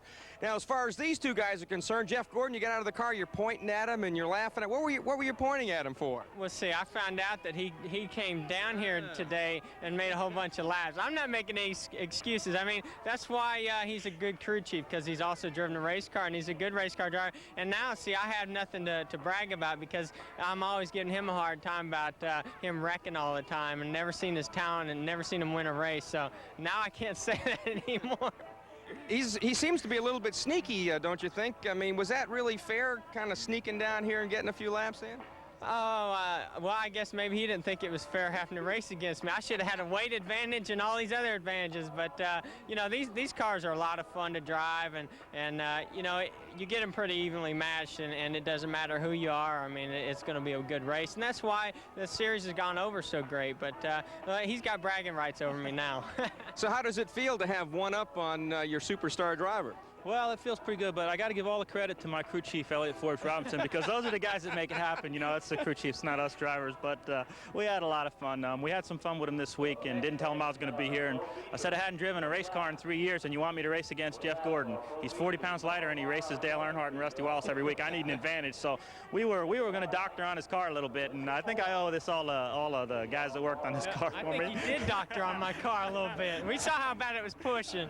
See, they told Jeff that they gave him the car that was loose, and literally it wanted to push and knock the wall down. How did it feel to be in a race car again? I mean, every race driver said it's real hard to get out of a seat and work on them or just walk away.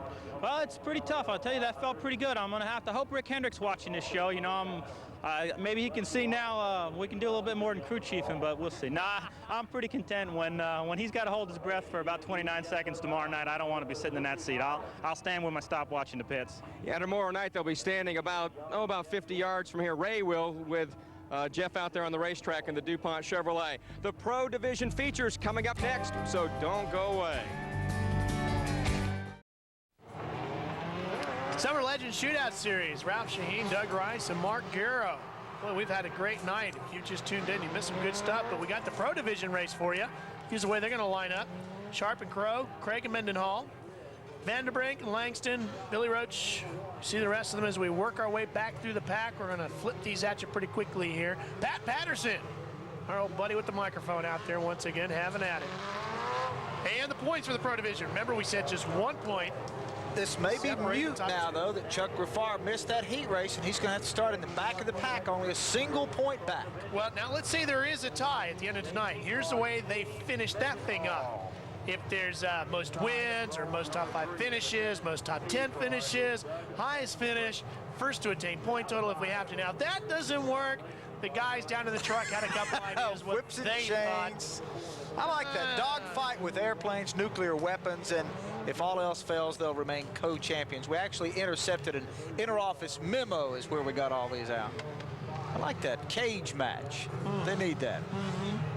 Add a little dignity to this. Yeah. One left to the green flag, Roger Slack says. Wayne Sharp back in that car that with the big star on the side. Of course, Wayne was injured earlier this year, and he's rallied back to win feature races, and that's been a real success story for the season. You can get a good look at Wayne Sharp's car there. He's quite a driver. John Crow will be starting on the outside of him, and there's Chuck Graffar mired way in the back tonight. Oh, boy, is he. Can he get up there to contend, Ralph? It's going to be interesting to watch. Hopefully we'll have a camera kind of watching his progression because he's going to be coming. We'll see if anybody's going to maybe cut Chuck a little slack and let him try to come up there and get a chance to go after John Crow. Don't hold your breath on that happening. 10-4 to that. Up the back straightaway as that field fans out. There you see Graffar. He's up alongside Armando Fitz. Crow is stuck in the middle of all that action with Wayne Sharp, Steve Mendenhall in the 18, and the 1 car in the middle of all that as well. John Craig in that 1C. Wayne Sharp currently rests in the second place spot. Then it's Crow and Mendenhall. Got some good drivers up there. Got the heavyweights up there. Tom Langston hanging on to 5th right now. Well, this is a good thing for Graffar because if Crow gets stuck in the middle of all this, here you see Chuck in that yellow car trying to get up to the inside. Chuck has passed 2 cars already. Now he's going to get a couple more here. A couple get punched offline. That'll allow him to close up at least into that top group, maybe. He's working the 07 right now. Dave Wagner. He's got to hold his breath almost every time he comes up on a car until he can clear that machine. Looks like Richard Mitchell. Oh, we got a couple together. That's David Wagner spinning out. And Doug Vandenbrink, I think, in the 7P. Yeah, you might have seen the feature that Mark Arrow did earlier on Doug. He's the rent-a-ride driver that paints a lot of the Winston Cup drivers' helmets. See Armando Fitz is right there. He gets around it. The 55 just gets tapped a little bit. Dick Bolton. Dick's able to slide around it as they bunched up, and Chuck Graffar able to slip through that. That's maybe the first big hurdle he had to clear tonight. Well, this would be something. He could work his way all the way up there to challenge. And that eliminated about 3 cars that were in front of Chuck as far as track position are concerned. So he'll move up in front of those cars now. 1, 2, 3, 4, 5, 6, 7, 8, 9, 10th place for Chuck, and he started back in 16th, I believe, so he's already advanced to half a dozen spots. That's strictly unofficial, but he has got quite a few more cars behind him than he did when they dropped the green flag initially. That's a pretty good night in a Pro Division race anytime, if you can get around 6 cars. These guys are not easy to pass. No, and you can really tell the talent level and maybe the experience level when you watch these guys as opposed to maybe the Masters Division or semi-pro or the Chargers who will be coming up later on. They drive it a little bit deeper into the turns. Roger's saying you go here, you go there.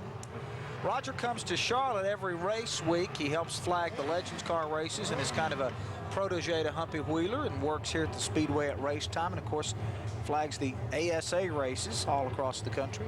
Bright kid, good future ahead of him in this sport. There you see Graffar right there. The thing I like about Roger, and I know you talked about his background, but when he flags, he puts on a show.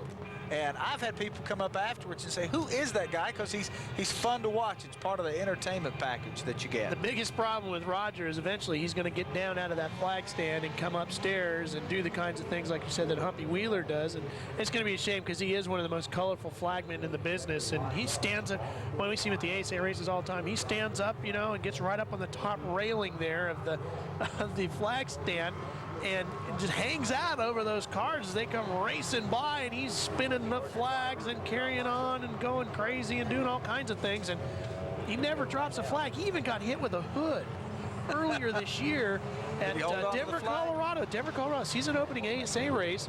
The practice is underway, and one of the guys didn't have his hood pins in right, and the hood came flying off the car and tagged Roger right in the head, and he kept flagging. Never lost a flag. That might have been the time I would have found a handy excuse to evacuate the flag stand for a while. Telling you.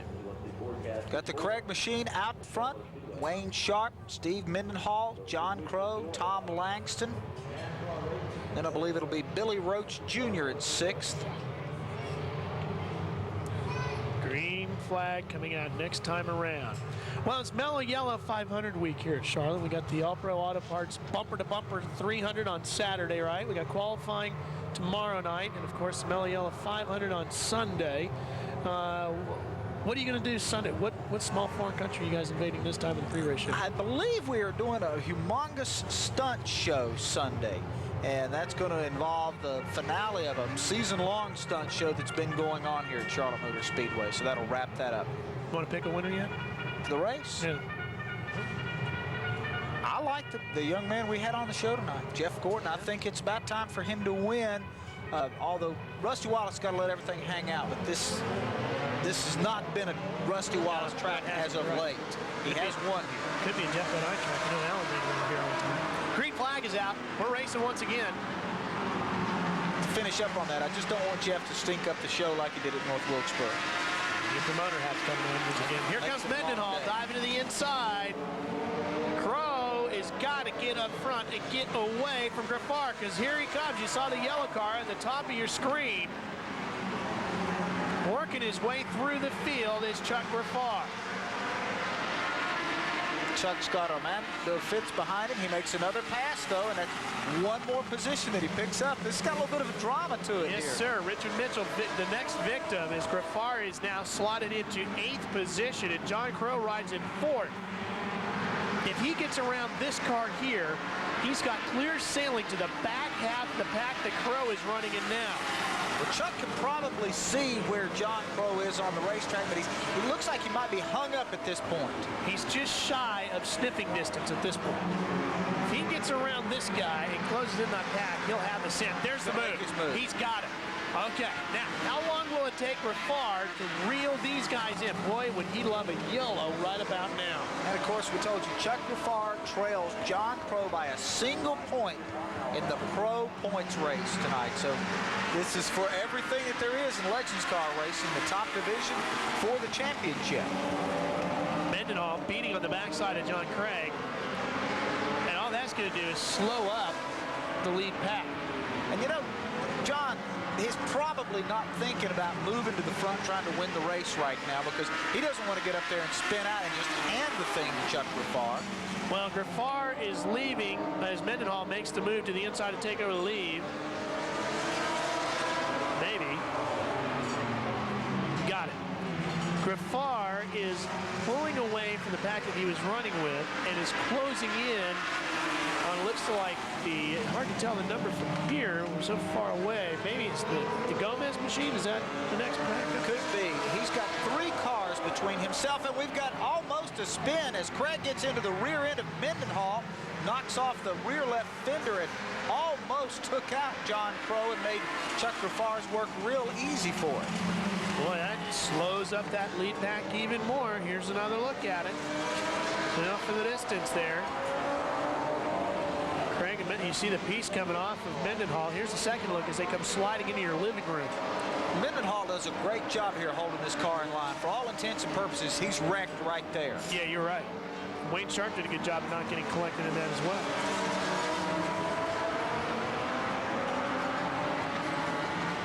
And Wayne Sharp will go after Steve Mendenhall now as those guys will battle. Tommy Rape is done for the evening. The 04 car is out of it. Trying to catch a glimpse to see with 11 laps to go as we take a look at our leader. Where is Graffar?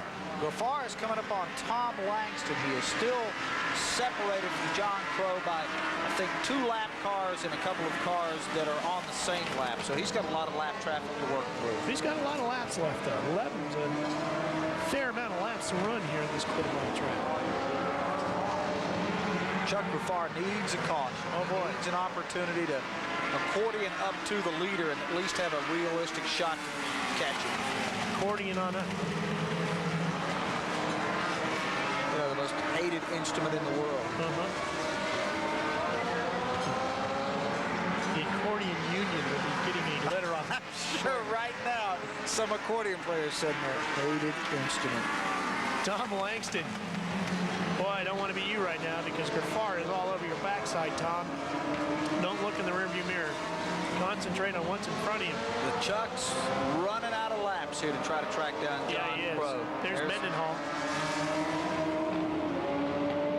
There's Gomez in front of them.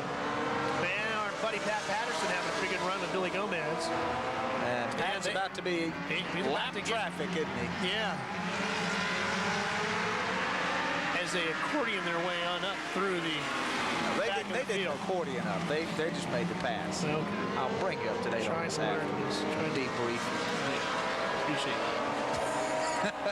Down into turn 1 goes Mendenhall. It's funny what jet lag will do to you, isn't it? Oh boy. Mendenhall flashing into turn 3. A lot of smoke showing off that car. I don't know if he maybe has a little something rubbing from his earlier contact with John Craig or not. Well, he's running it hard, and look at the battle with Craig and Crow. That's the battle for third right there. There's some bumping and grinding going on there, and here's Grafar still trying to deal with Langston. Just 5 laps to go, Doug. I don't think he's going to make it. Not unless John Crow self-destructs. Unless he has some kind of problem, Chuck Grafar is going to have to settle for the runner-up trophy. Meanwhile, these two guys can bang on each other for the win. Well, you know, this could get to be a pretty hot battle here. And somebody makes a, dive with a couple of laps remaining and spin somebody out. We bring out a yellow. That could make things a little more interesting. And Crow's up there running with John Craig, and Craig's not giving him the spot right now. He is not surrendering anything to him. Well, we need to give a nod to John Crow at this point because he's driven a pretty heads-up race. He didn't push real hard. He knew what he had to do. He's been in the thick of this race, and he didn't let a fight with a guy like John Craig get the better of him. He knows the championship is more important than finishing in second place. You can see how Craig drives with one hand out the window. That's pretty casual, isn't it? Well, yeah, especially when you got a guy like John Crow on your backside. Here's some Sharp looking for Mendenhall on the white flag lap.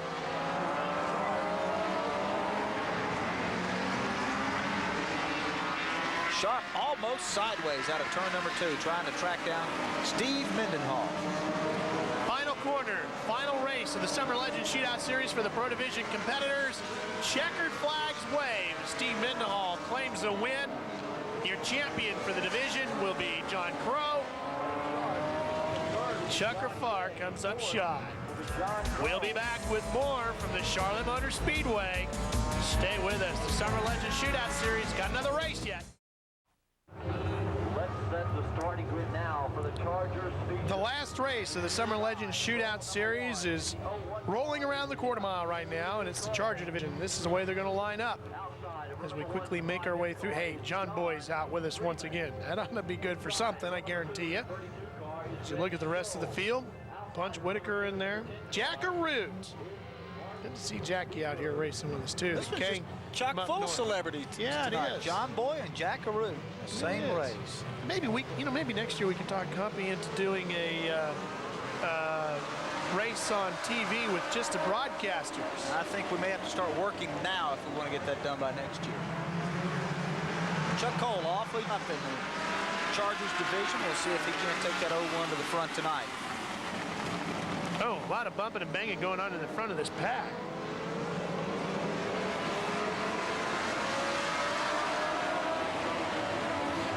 There's John Boy in the black, 99.7, swinging his way around to the outside, trying to make up some ground.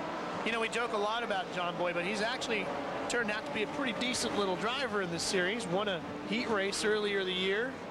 He won several heat races this year and finished in the top in a couple of them. Of course, we talk about him, John Boy. Oh, there goes one sliding into the infield. That's a unique line. That's the 97 car. That's David Barker.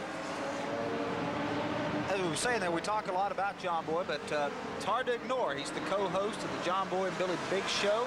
Heard on, I think, 14 stations throughout the Southeast. And he has a lot of fun with this. It's probably watch Barker in the white car just get sliding. He must have got tapped from behind, and he straightens it up in the grass. That's a no harm, no foul. He'll get a bill for tearing up the grass, but aside from that, no problems. Chuck Cole in the 0-1. He's your leader. That's Craig Schultz in the 32B running with him in second place. We've had these two guys up front all season long in the Chargers division. I'd like to see these two move on up now to the semi-pro class probably next year. And the Chargers division, the whole purpose behind it, to give inexperienced drivers a chance to come and learn and get experience, and it's worked very well as far as that's been concerned. There's a 9 car looking real slow, rolling around the racetrack. Ed Mashburn. Chuck Cole, that plum-colored car with the lead. Boy, Schultz is giving him a good run to the outside, and we've talked all summer long about how hard it is to pass on the outside. If a car can get around you on the outside, it is definitely a quicker car.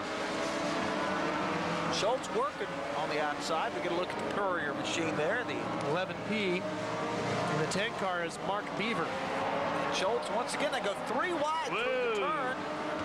The 16 car getting caught up in the middle of that, John Siegel. Cole will maintain the lead, and Schultz will start to work on him again. He bends that car down, tries to work it to the bottom. Now he's got a good chance to make the pass here. Boy, he ran him right down to the bottom of the racetrack, didn't he? Had a chance to tap him, but decided not to, and he'll swing to the outside once again. Cole really took the line away from Schultz by running him all the way to the bottom of the track. Now here comes Schultz again. Let's see if he can wind it up and get that power plant working. He does. 56 now. Paul Carter gets a good look at what's going on up front. A unique orange paint scheme on that. Say that almost hard to read the numbers on that particular car. It's been a very clean race here for the Chargers, so that may be the kiss of death. Halfway home. There's your leaders. And one facing him. Oh, and he just gets run right into by our pretty orange machine. The flames on that thing and everything. Well, that's a great looking car. This is one of the northern cars I think Jack Arute was talking about, because we've not seen that car this year, and I don't think we've seen that black number 9 machine either. That's Mashburn. 56X. Kissing position here. That's Walt Kulig in the 56X is what it is. Walt just slides right on into it. Drove perfectly up to him. And that's going to precipitate a caution flag here and slow things down in our Chargers feature division. Well, that'll give us a chance to step out for a minute. We'll be back with more from CMS right after this. Look at that. Several hundred gallons. They bring it out in 5-gallon buckets and spray the infield for the logos. It's several hundred gallons of paint to do. No wonder they don't want to tear it up. Green flag is out.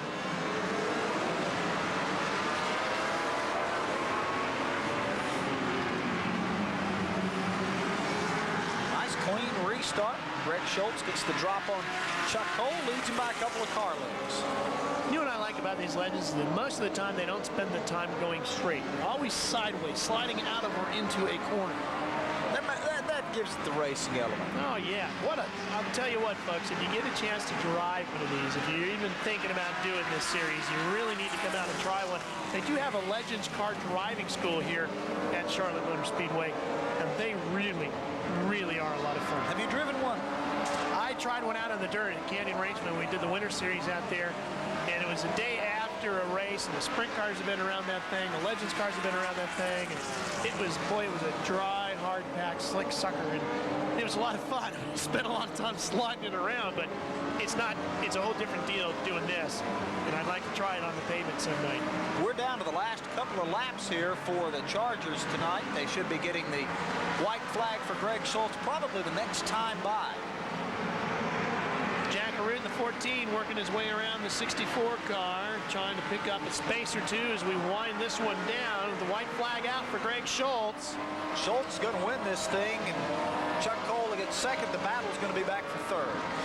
Oh, he locks up the left front as he goes down into turn 3. Still driving on full hard with just half a lap to go as the checkered flag comes out in Roger Slack's hands. And the final checkered flag of the Summer Legends Shootout Series is in the books. Goes to Greg Schultz. We'll be back.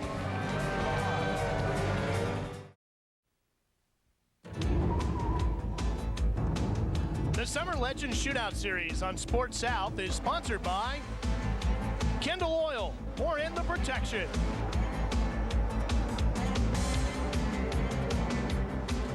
Well, summer is officially over as we've handed out championship trophies to these drivers. Mike White, Brian Sockwell, John Crow. The Summer Legends Shootout Series is coming to a close. Remember, we don't hand out points in the Charger division. That's why you don't see a Charger division champion. But I think Mark Garrow made a good point there. Greg Schultz probably would have won it had we had a championship, and of course Chuck Cole gave him a super run all season long. We saw great competition in all divisions, and most of the time races that came right down to the wire.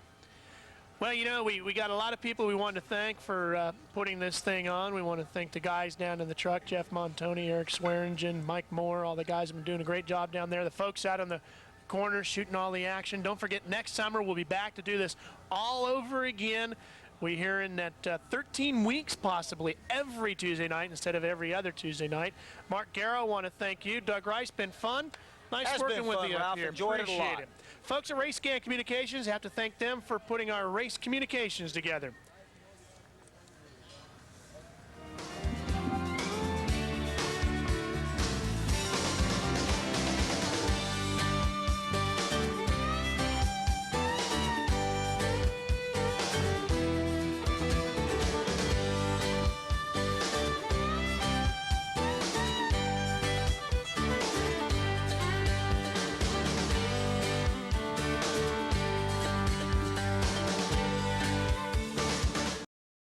For the pro feature of the Legends races.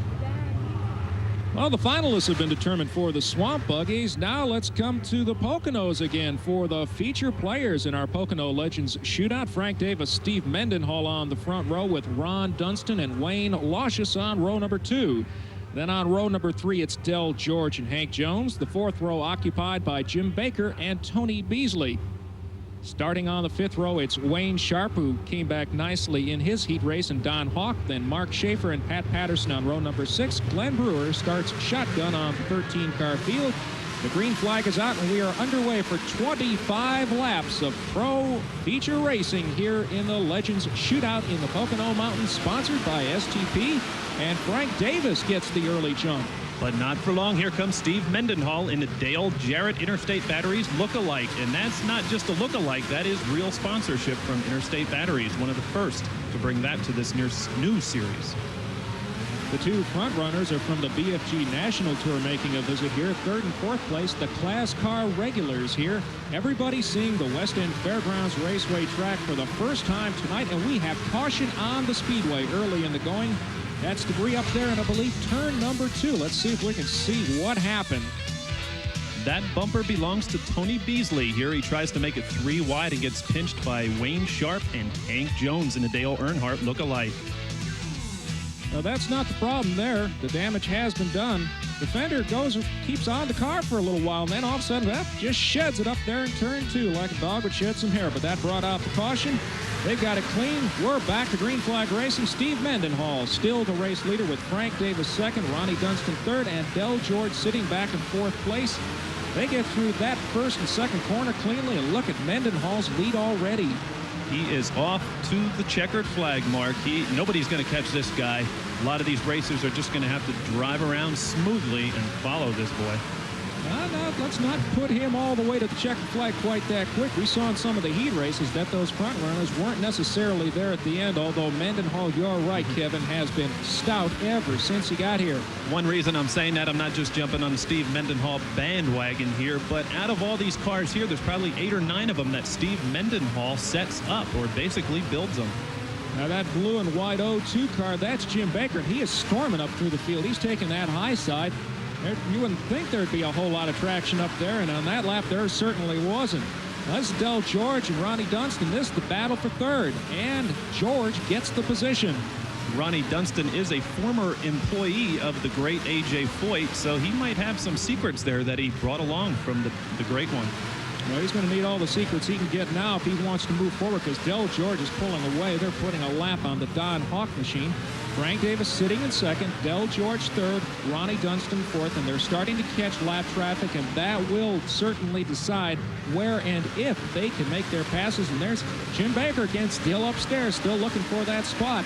A lot of pressure now, 2nd place, as Davis getting the heat from George. And George is one of our class car division drivers this week. Then we got a little contact between Frank Davis and Del George. That's a how do you do. Davis goes around, keeps going, and there is caution on the track as he's thrown up a dust cloud in turn number 3. This is just a simple racing accident here. Del George tries to get underneath Frank Davis, and here's what happens. Looks like Davis comes down on Del George. I guarantee you talk to the two drivers will say he did it, and the other guys say no, he did it. That's true. We're under caution. Here's a look at the leaderboard as we go away for a short break here at the West End Fairgrounds Raceway.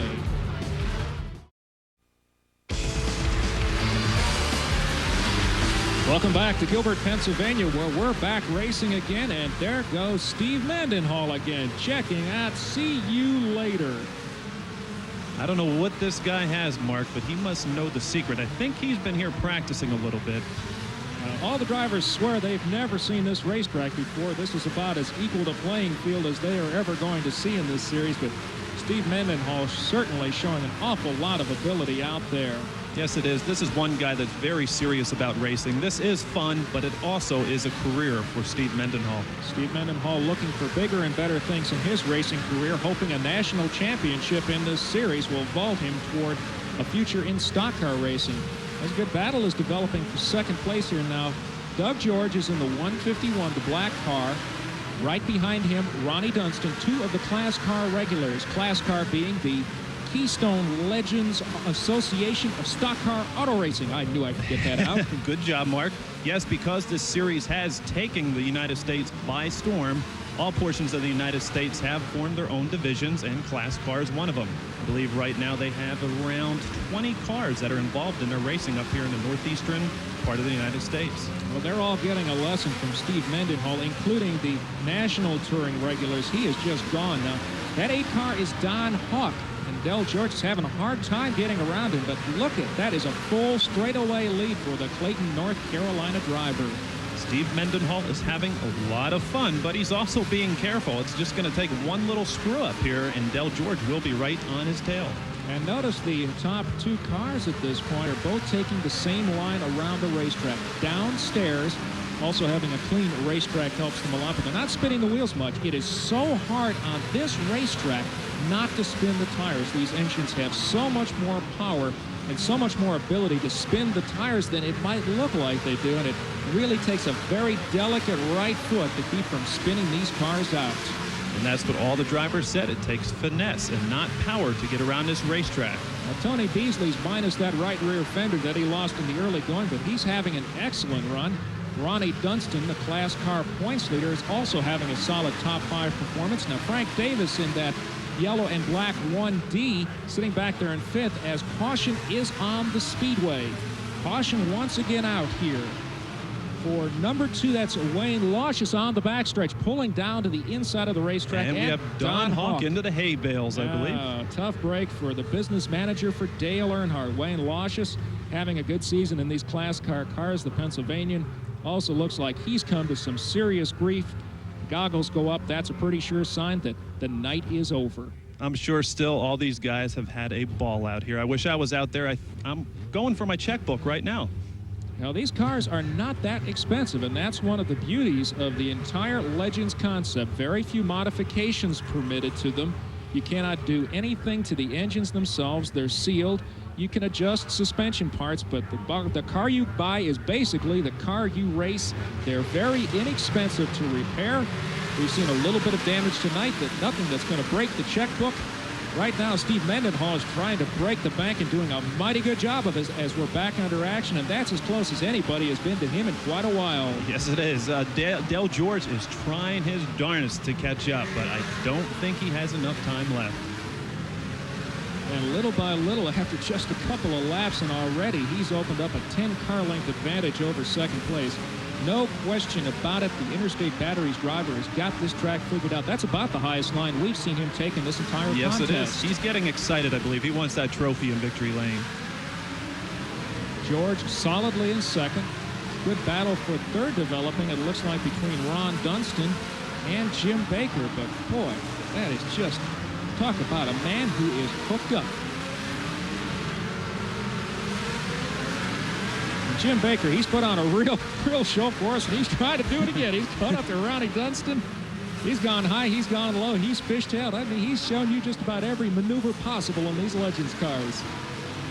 And that is not the secret to getting around this track, though. You have to be smooth. If he keeps doing that, he's going to be losing position after position. And part of it is also race setup. You can set up a little softer suspension, a little stiffer suspension based on the track surface. The conditions here have changed. Earlier in the show, you saw the semi-pro action. A little bit of a groove is now being beaten into this track, so the drivers from their heat races to the features seeing a slightly different race course. Mendenhall has clearly guessed right on his setup. Bell George is basically best in class. While this is a good battle here, and a little contact. Boom, boom, boom, boom, boom. And that is Glenn Brewer. He started in last position. I believe he was a winner of one of the Consi events. And he took out a hay bale, and he almost took out Wayne Sharp, who shows a little bit of smoke after that contact. Is that a fender rub, or is that a possible symptom of engine trouble? We're going to keep an eye on that. Glenn Brewer wants that position. Oh, another hay bale he takes with him. Well, they're just trying to shorten up the 6th mile here just a little bit, shortening up 2-3 feet at a time. And there is Glenn Brewer. He's in 5th place, all by himself from last place. An impressive run. But it's not going to be enough to catch the race leader, impressive as that was. This man has been unbelievable. Steve Mendenhall, the Clayton, North Carolina driver, comes down to take the checkered flag, leads every single lap. And Kevin, a pretty darn entertaining race. Yes, it was, Mark, especially for Steve Mendenhall. He took that lead on lap number 1 and held it, and really held it. He ran out to a very huge lead. So the Tar Heel State driver comes up to the Keystone State and shows an appreciative crowd how it's done. We'll be back to talk to the winner in a moment.